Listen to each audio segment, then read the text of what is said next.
Spirit of the glass. Spirit of the glass. Magparamdam ka. Wait. Hold on.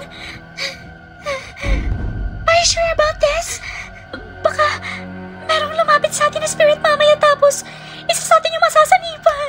No, Ano ba yan? Kati, nakamute ka na naman. Guys, di nyo ba alam na dating sementeryo itong classroom natin? Ayan ka na naman sa mga sabi-sabi mo. Hindi naman yan totoo. Totoo. Actually, meron akong kwento sa inyo.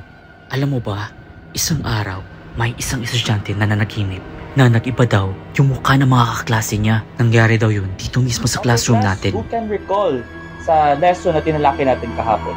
Any volunteers? Meron bang gusto mag-volunteer dito? Sumagot? Uy, ay sabihin ako sa iyo. Ano yun? Alam mo ba, na dating sementeryo yung eskwelahan natin. We, totoo? Hindi naman yan totoo. Mm-mm. Yes, Mr. Wu Ang. Ano ka bang gustong sabihin? Sorry po, teacher.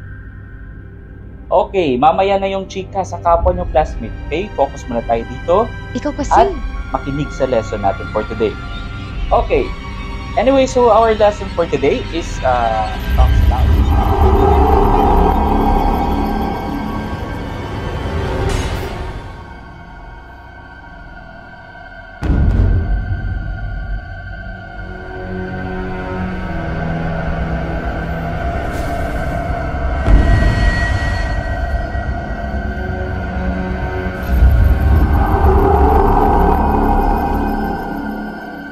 Anong nangyayari?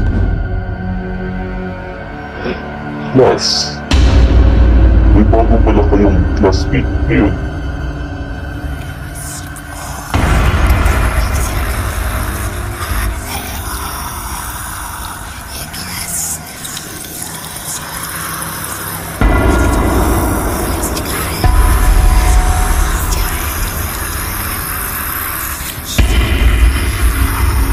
Tama na!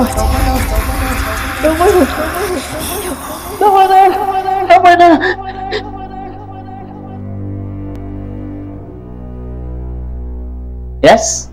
Mr. Jack? May gusto ka bang sabihin sa klase?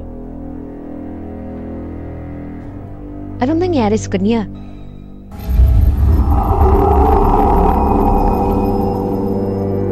Mr. Jack? Parang nakakita nga ata ng multo, Jack. Okay. Anyways, class, please face front. Ayan, patuloy po tayo sa ating lesson. Okay. So, as we can recall, ayan, ito po yung ating lesson for today.